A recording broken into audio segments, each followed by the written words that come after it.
when I started doing like a time audit and started thinking of all the people I take this like inappropriate responsibility for, I was like, oh my gosh, this is so sad. I take responsibility for way too many things. It was a big discovery you had about all those unconscious thoughts. To where I was like, whatever will I do with my time?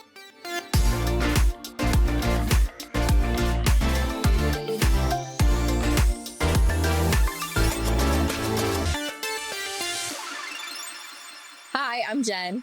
And I'm Suzanne.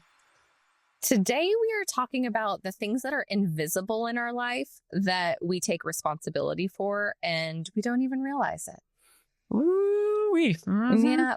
So I had an epiphany. I basically have them like 20 times a week, but I only have one podcast a week. So I try to pick and choose.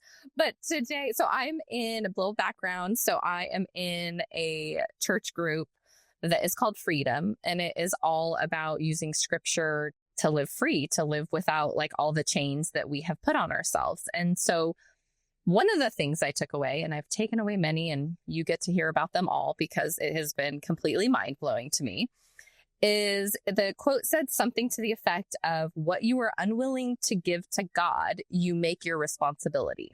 Let's stop. Okay. Slow it down. Give us the quote one more time so we can what hear you it. are unwilling to give to God,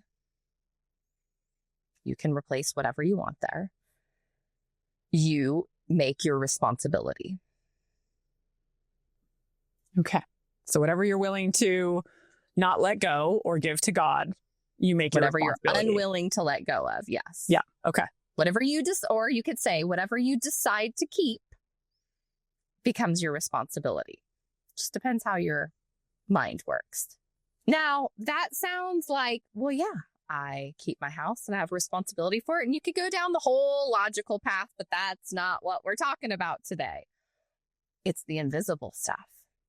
And in my case, I had the epiphany that what I struggle with, like what takes up rent in my mind, what I worry about, what I judge people about, like all the kind of negative stuff that you just realize you spend a lot of time doing, is actually, wait for it, not my responsibility.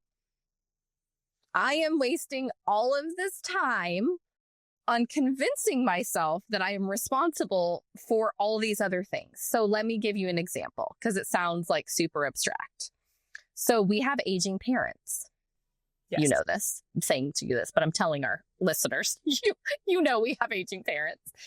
And I realized that I am always so worried about their decisions and if they're going to be okay and if they're going to be healthy and if that's the right decision for them and are they going to be safe and are they taking care of their health the way I think they should take care of their health, right? So these seem like things people talk about all the time. Guess what? Not my responsibility. That is their responsibility. And I'll just jump in here because we've had many of conversations about things that are not our responsibility. And I think I would add to that, it's not our responsibility because they're still in a place to make all their own decisions. Correct. And therefore, whatever decisions they make, just like whatever decisions I make or you make, we have no control of them. Yes, but we love them and care for them. Yes. So instead of me giving it to God and saying, hey, God, this is like on my mind. I'm worried. I'm scared. I care for them. They're not making decisions that I necessarily agree with. So instead of spending all that time, I could just be saying like, either you could go with the Mel Robbins, like let them. Or you could say, hey, God, I'm giving it to you, because all of that worry and time and stress, and it doesn't change anything because they are ultimately responsible for themselves. So I am inadvertently trying to control my emotions by controlling how they live their life. And then I was like, let's go one step further. Let's move on to the husband. Turns out I do it there as well. I think we all do if you're married. Sure. There are things that he is working on just as I am. And I literally worry. I wonder if he did this in his business. I wonder if he's thought about this. What?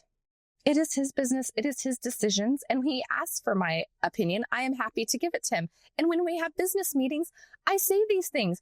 Outside of that, what in the world am I doing stressing and worrying about things when he is a grown ass man who is fully capable of making decisions? And then let's take it one step further. Oh, keep going. Oh, we can keep going. Let's go to our kids, right? Because they're not even grown ass people. Hello, helicopter parents. Can I get a hey? I would not consider myself a helicopter parent until I started thinking about this. And I was like, Now, I will say I'm a lot different than I used to be. But what you deem as trying to help your kids can sometimes actually be you controlling the situation, i.e., it's called manipulation. For instance, this is what I'm talking about. I'm not talking about you have responsibility to feed them and house them and teach them the ways of the world.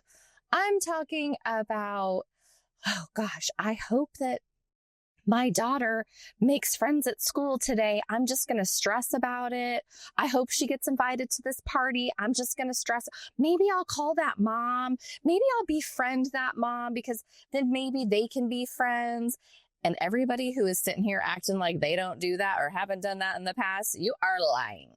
You are lying. You can tell yourself whatever logical thing you want to tell yourself. You're just out there making friends, but you have definitely made some, what's the right word? Questionable. No, strategic. Like strategic alignments to make sure that certain things happen for your kids.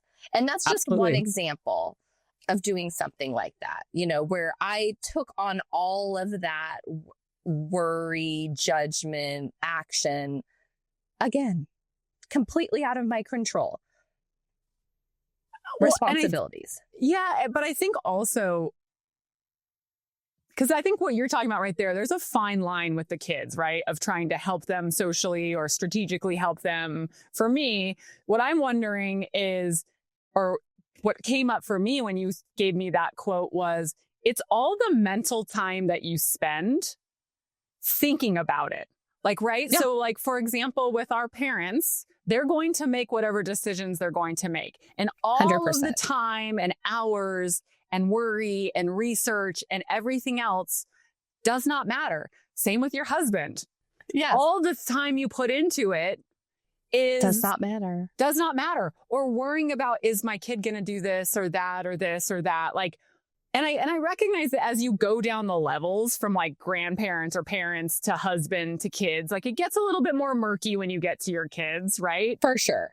But when you go back to those higher levels of adults who you are not legally responsible for, right? Like you're legally responsible for your kids, but like people that you're not legally responsible for, all that time you spend thinking about, I mean, I know can think about I've done it a million times and it's exhausting. Like we already as moms have so much of a mental load.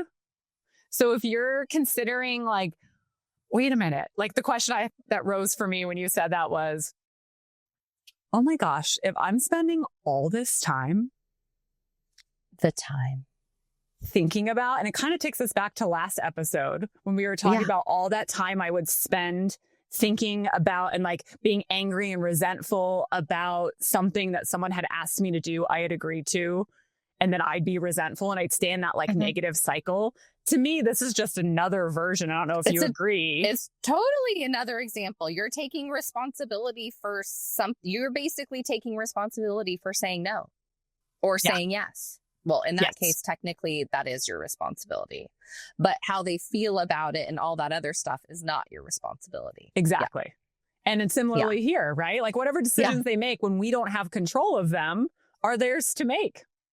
And yet we all complain about having such a big, like I cannot take one more thing. I mean, how many times has every mom I've ever heard say that? Mental load. Like invisible mental load. And here we are. Let's just pack it on. Let's keep packing it on. Yeah. And it's multiple, right? Because it's multiple people. I think like how prolific it was like I was just sitting in group and they were moving on and talking. And I literally was just sitting there by myself going, and then there's work. There's my customers. And if my customers are upset with me, like that's a whole thing. And like, and then there's friends, and like there's friends you worry about that, like, again, they're grown adults. Like you already had the conversation, like why? I mean, sure, care, worry about people. That's normal. But we're talking about to a toxic degree where you're going beyond like, man, I'm really worried from them going through a hard time. Sure. You think of them often. You're like, oh, I hope they're doing okay today. Or you send them a text. That is normal and healthy. What is not normal is to literally be like talking to your husband, like, man, I hope that friend, they've got all this stuff. You're regurgitating all the stuff they told you. You're telling them, you're telling your husband, like, I think I see that reel and it just popped in my head. And how the guy's like brushing his teeth and he's like, when your wife tells you about Rita at work and you don't know her, but you hate her guts. Like, yes, you talking smack about someone. Like, nobody should know this much information about someone at your work, right? Like, especially all that negativity. So the time you spend thinking about it, the time you spend talking about it, and it literally is in every aspect of my life. But because it's invisible, and that's the only word I know to say, and I hope that makes sense to both you and the listener, is because you don't think about it. And it's also very normalized in society. Like everybody talks about, like, it's almost like another gold star, another badge. I'm so worried about my kids. I'm so worried about it makes you sound like so caring and such a good person to be just so worried about everybody with, the whole Southern accent. No, that is not normal. No. And so when I was sitting there, I started giggling. So this is the end of my story. I started giggling and they're like looking at me and they're like, why are you giggling? And I was like, I honestly don't know what I'm going to do with all my time. Like, I'm just going to be sitting around eating bonbons. And they started laughing. They're like, what do you mean? I'm like, you guys, I don't know another word besides epiphany, because when I started doing like a time audit and started thinking of all the people I take this like inappropriate responsibility for, like, I don't even know what to call it. Yeah. That, like, I was like, oh my gosh, this is so sad. I take responsibility for way too many things. It was a big discovery you had about all those unconscious thoughts. Discovery to where I was like, whatever will I do with my time? Oh, I don't know. Something positive, something not toxic, something that actually has action. Like, and it was funny because you and I talk so much about action, and the whole reason we started our businesses is because we had gone to therapy, and therapy's great and all, but like, there's no action. There's no like steps. There's no like trial and error. Like, there's no moving forward for us, which was like what was so hard for me. So I really pride myself on always looking for like the place to take action. And as I sat there, I was like, Jen, this is like gone completely unnoticed. And it was like a full blind spot for me. And it was so cool to have it uncovered. And at the same time, I was like, dang, like there is a lot of responsibility. Like, talk about action. We've got a lot of responsibility to let go of and to identify. And even in that little, like just that little 3 minutes I sat there, call it a little 3-minute time audit. When I started thinking, I'm like, okay, mom, dad, husband, kids, friends, work, like sister, customers, and then like bosses. And then it was like, oh my gosh, where does it end? Well, and I have to tell you, when you started listing them off in my head, and I don't know, friend listener, if you started doing the same, but I started listing it in my head, like, okay, and going through the kind of that same process. And then I took it a step further because I was thinking, oh, I know my family does this too. Like, this is, you know what I mean? Like, it's pervasive, right? And you start to look around, and society does tell us like, oh, be caring and be, like if you're out there and you're worried about people, and But so many times a friend of mine will be worried and I'll be like, why are you worried? Like there's nothing you can do about it. And yet, and I'm frustrated with them. And this goes back to my whole thing because it's like, I want them to not be sad or uncomfortable or all those things. Yeah. And yet I do the same thing. Yeah. When you were saying it, I was like, oh, yeah. Because that was why I was like, I've got to call it invisible, because it really is invisible, because it's just such a part of your day. And I wouldn't even say your day. It's because it's so ingrained in your life. You've done it for so long, and it's how you live. It's how your brain is working. So it's just another example of how you're hardwired to do things you don't even know you're doing or why you're doing it. You're just like, well, yeah. Doesn't everybody stress out about their aging parents? Doesn't everybody stress out about their husband? Doesn't everybody stress out about their kids? And yes, they do, but that doesn't make it healthy. Well, and I think too, what I'm hearing is maybe that we could distinguish it, because is this something that they're either asking me for help? Is this something that I could actually provide them with help that would be helpful for them? Not because I think it's helpful or that they should essentially do what I'd like them to do, but because they've either asked for it or they've, basically reached out in some capacity, right? So that has not happened in all the scenarios you're talking about, the scenarios I'm talking about, and that might help not only us, but our friend listening to distinguish between what's the difference between, because it's not like we're just going to I'm never thinking about my parents, my husband, any of their stuff again. Yeah, no, definitely not that. Definitely not that. And I think that's really distinguisher is good. Yeah. And so I would say my takeaway would definitely be that it's